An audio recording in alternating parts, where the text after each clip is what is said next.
Seguro que alguna vez ha pasado abrir una hoja de cálculo, verla llena de números y no saber ni por dónde empezar. Bueno, pues en esta guía vamos a hacer justo eso, transformar ese caos en gráficos claros y potentes. Vamos a descubrir cómo hacer que los datos nos cuenten su propia historia. Y es que a menudo el punto de partida es esto, un auténtico mar de números. A primera vista, con estas 40 edades de gente que fue a un circo, parece imposible sacar algo en claro. Claro, la pregunta del millón es ¿y ahora qué? ¿Por dónde se empieza a meter mano a esto para que tenga sentido? ¿Cómo pasamos de este desorden a algo que nos aporte información? Muy bien, pues para poner orden en este caos, vamos a seguir una hoja de ruta muy clara. Primero, vamos a entender bien el problema de los datos desordenados.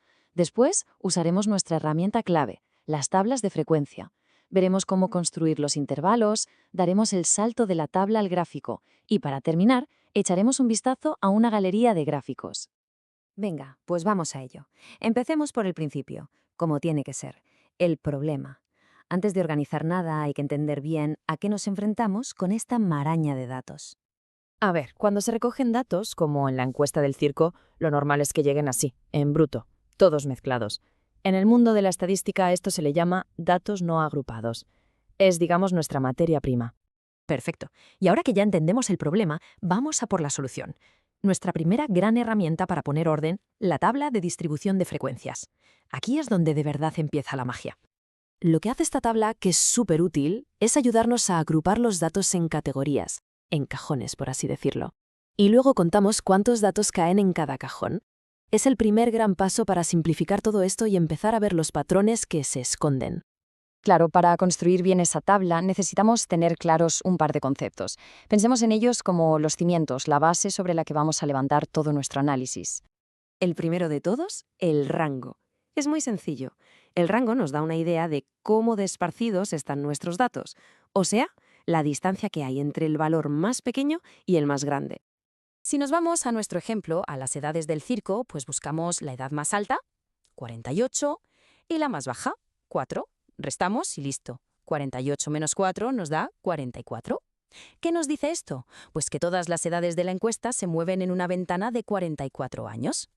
Luego tenemos la variación. A ver, esto puede sonar un poco técnico, pero es clave para que los cálculos salgan bien.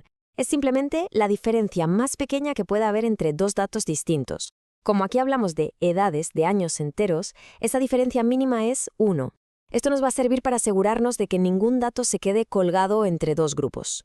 Y con esto llegamos al último cálculo previo, el tamaño del intervalo.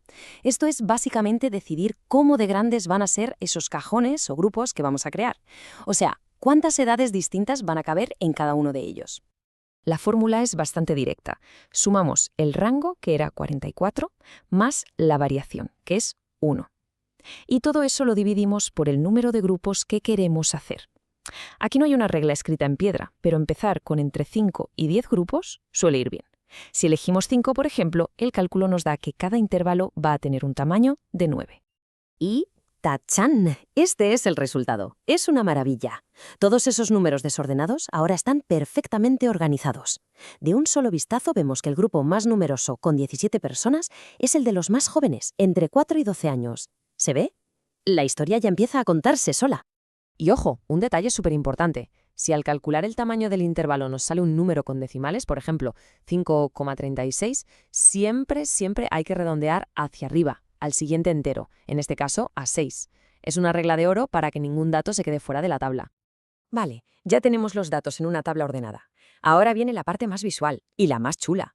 Vamos a darle vida a esos números. Vamos a convertir esta tabla en un gráfico que se entienda al instante.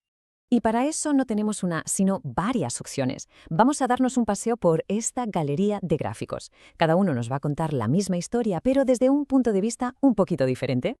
Empezamos por un clásico, el gráfico de barras. Poco que decir que no se sepa ya, ¿no? Barras rectangulares y la altura de cada una nos dice el valor que representa. En nuestro caso, cada barra es uno de los grupos de edad.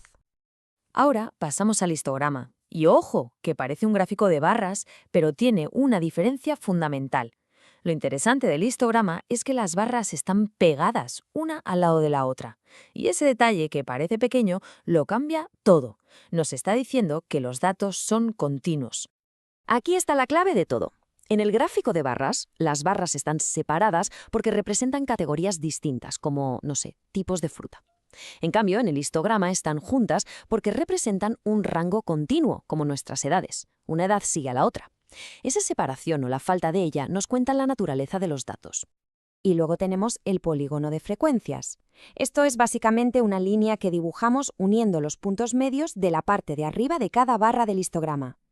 ¿Para qué sirve? Pues nos da una idea mucho más clara y suave de la forma que tiene la distribución de los datos.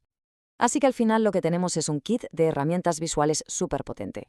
Desde los gráficos de barras, los circulares, que también se llaman de pastel o tarta, hasta los histogramas con su polígono de frecuencias por encima. Cada uno nos da una perspectiva distinta de la misma información. Y con esto, el viaje ha terminado. Hemos conseguido pasar de ese mar de números que no decía nada a una historia visual, clara y que cualquiera puede entender. La pregunta ahora es la siguiente. Con estas herramientas para hacer hablar a los datos, para encontrar las historias que se esconden en ellos, ¿qué historia se va a contar la próxima vez? El poder de hacerlo de forma clara está sin duda en la visualización.